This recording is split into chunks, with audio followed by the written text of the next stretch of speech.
Здравствуйте, я на экзамен. Что вы мне нужно писать? УГ, математику или русский? Что, где моя ручка? Пожрать ты взял? Просто УГ у нас-то будет неделю, вы неделю будете писать. Что вы говорите, взял ли я с собой покушать? Конечно взял. Вот смотрите, плов у меня тут. Покушать, чай у меня тут. Смотрите, у меня тут все с собой взял. У меня только один вопрос. У нас что, УГ на улице будет? Да, УГ у нас будет на улице, чтобы вы не списывали.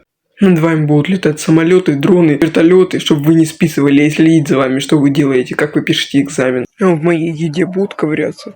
Не будут ковыряться, чего за вопросы? Просто я планировал свои макароны положить в шпаргалки. Ну вот так, да? Значит, проверим не только макароны, но и трусы. Блин, ну и нафига я эту нычку спалил? Придется в багажник машины положить. Так, что у меня? Где бы спрятать? Вот здесь вот я и спрячу. Все, теперь она точно не заметит. Буду отпрашиваться в туалет, пойду в машину.